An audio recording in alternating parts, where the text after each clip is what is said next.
তাই আমরা যদি অজ্ঞাত কারণে কারো চরণে পাপ করি, কোনো শুদ্ধ বৈষ্ণব, কোনো গুরুদেব বা আমাদের পূজনীয় ব্যক্তি, তৎক্ষণাৎ তাদের কাছে ক্ষমা চাইতে হয়।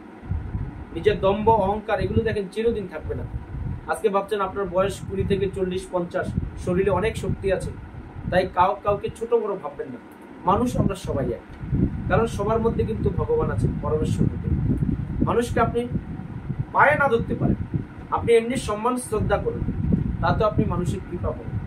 পায়ে ধরলে বড় কথা নয়। অনেকে আছে দেখি, অনেক গুরুদেব বা সাধু গোসাইরা পা ধরলে তারা আরো আনন্দিত হয়। আসলে না, এই যে পায়ে ধরা, এতে কি হয় জানেন? যার পা ধরবেন তারই ক্ষতি, আপনার কোনো ক্ষতি হবে। কারণ আমরা শাস্ত্রে পেয়েছি, আমার কাছে আপনার মাথা নত করা মানে কি, আপনার পাপগুলো আমাকে দিয়ে দিলেন। দেখবেন যারা প্রকৃত শাস্ত্র সম্পর্কে জানে, পা কখনো ধরতে দেবে না। পা তখনই ধরতে দেবে, কথা দেবে যে আপনি আমার পা ধরছেন, তাহলে আমিও কিন্তু আপনার পা ধরবো, রাজি কিনা। যারা শুদ্ধ ব্রাহ্মণ বৈষ্ণব হয় তারা কিন্তু সমাজে পা ধরতে দেবে না। আমরা সেই শিক্ষাটা প্রভুপাদের কাছ থেকে পেয়েছি। যাকে দেখবেন আমি আমার পা ধরতে কাউকে যাই না, দূর থেকে প্রণাম করুন, শ্রদ্ধা করুন। কারণ কি, এতে ভগবানও কিন্তু অবশ্যই হয়। কারণ আমরা তো সেরকম শুদ্ধ হতে পারিনি, আমরা এখনো সংসারে আছি, মায়ায় আছি, মায়ার বন্ধনে আছি।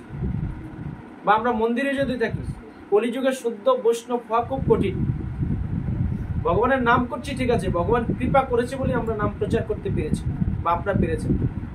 তাই চেষ্টা করবেন যে পা কাউকে ছুতে দেবেন না। এবার হ্যাঁ, যদি আপনার সন্তান আপনাকে করে, সেটা করতে পারে, কারণ আপনি তাকে পৃথিবীতে এনেছেন, তাকে আপনি আশীর্বাদ দিতে পারেন। অন্য লোকে যদি পা ধরতে চায়, সেটা দেবেন না। আজকে তার একটা প্রমাণ কি, এই যে পা ধরে দেখবেন যে রাজনৈতিক নেতা মন্ত্রীরা আছে, সবাই দেখবেন তাদের পা ধরে, আর তাদের দেখবেন বৃদ্ধ বয়সে কত কষ্ট করে মরে, এটাই কিন্তু প্রমাণ।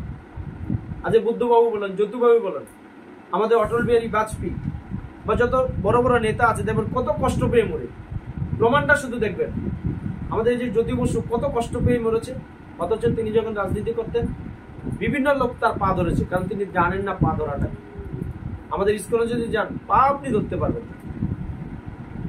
পা ধরতে গেলে পা সরিয়ে দেবে, সে নিজে আপনাকে মাটিতে ষষ্ঠাঙ্গে প্রণাম করবে। পা ধরা খুব কঠিন। এটাই বলবে যে তুমি আমার পা ধরছো, আমি কিন্তু তোমার পা ধরবো। তখন তো আপনি লজ্জা বলবেন, না না প্রভু হরে কৃষ্ণ।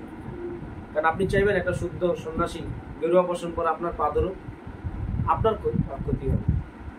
এমনি সম্মান শ্রদ্ধা সবাইকে করে, কোনো অসুবিধা নেই। আর ভগবত ধামে এসে তো পা ধরা আরো মহা অপরাধ। এগুলো অনেক গুরুদেব জানে না। এরা কি করে, এরা ভাবে কি যে আমার সম্মানটা যদি কমে যায়, আমার প্রতি যদি মানুষের সম্মান শ্রদ্ধা থাকে। এরা কারা ভয় পায়? যারা শাস্ত্র সম্পর্কে জানে না, যাদের মধ্যে ভয় কাজ করে। আমার মধ্যে কোনো ভয় নেই, কারণ আমি ভগবানের বাণী প্রচার করি। আমি গীতা, ভাগবত, শ্রী চৈতন্য চৈতামৃত এবং ইস্কন প্রভুপাদ যেগুলো জেনেছি সেগুলো প্রচার করি। আমার মধ্যে কোনো ভয় নেই, কারণ শাস্ত্রটা আমি প্রতিদিন পড়ি। আমি বলবো না আমি পণ্ডিত, আমার জ্ঞান অনেক আছে।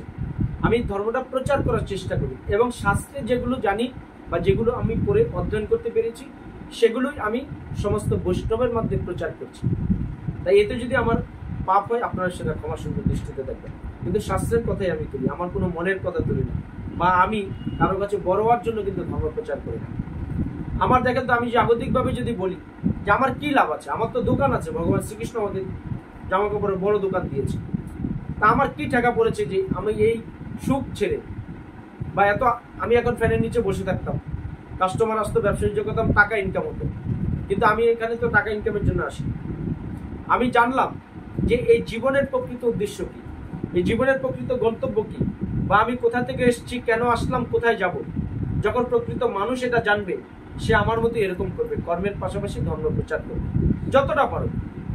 আমি দেখেন আজকে ভাগবত পাঠ করলে কিন্তু আমি প্রতিদিন 2-3 জায়গায় করতে পারি, কিন্তু আমি দেখলাম না, আমার সংসার ধর্ম যেহেতু আছে, আমার সেখানেও সময় দিতে হবে, কারণ আমি এই ধর্মকে পুঁজি করে আমি বাঁচতে পারবো না।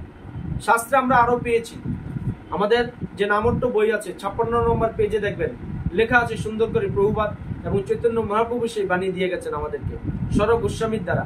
কি বলেছেন?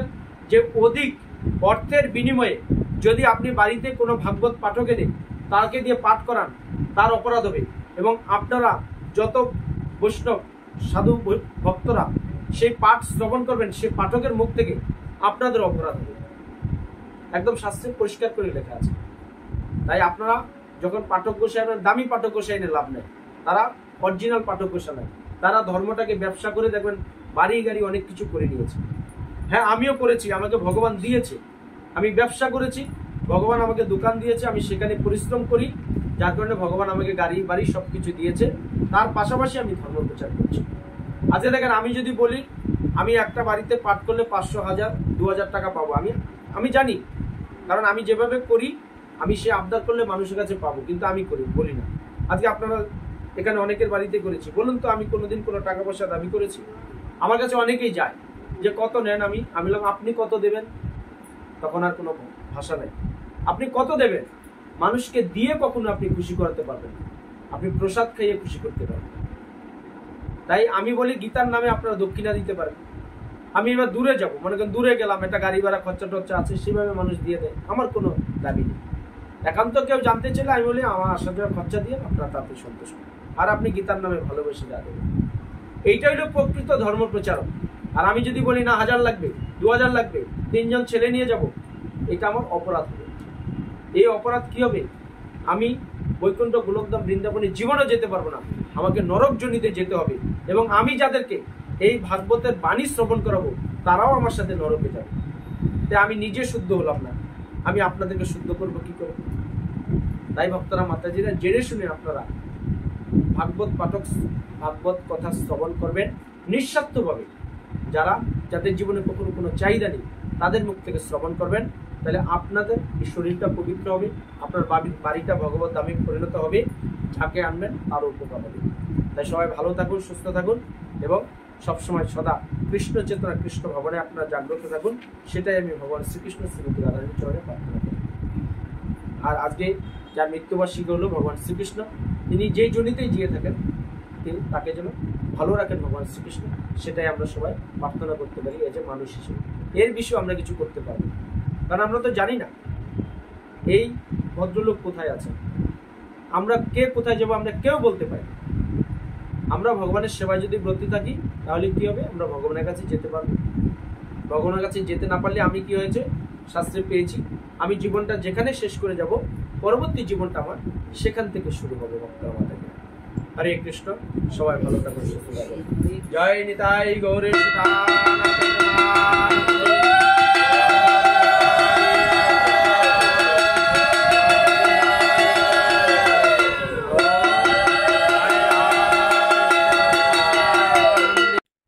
জয় শ্রীকৃষ্ণ। রাধে রাধে। ভক্তরা, মাতাজিরা, সর্বদা হরে কৃষ্ণ মহামন্ত্র জপ করুন, সংসার জীবনে সুখে থাকুন, এবং এই দুর্লভ মানব জীবনকে যদি আপনারা সার্থক করতে চান, সবসময় কৃষ্ণ চেতনা, কৃষ্ণ ভাবনায় জাগ্রত থাকতে হবে।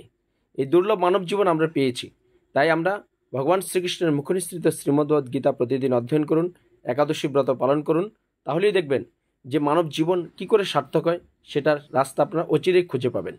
তাই আপনারা পৃথিবীর যে যেখানে থাকবেন, আমাদের এই কৃষ্ণকথা সুজিত নাথ চ্যানেলটা সাবস্ক্রাইব করবেন, আমাদের ভিডিওগুলো শেয়ার করবেন, আপনার বন্ধুবান্ধব, আত্মীয় স্বজন আপনার মাধ্যমে জানতে পারবে যে সনাতন ধর্মের অজানা কথাগুলো, শাস্ত্রীয় কথাগুলো। তাই সবাই ভালো থাকুন, সুস্থ থাকুন। পরিশেষে বলুন জয় শ্রীকৃষ্ণ, রাধে রাধে, হরে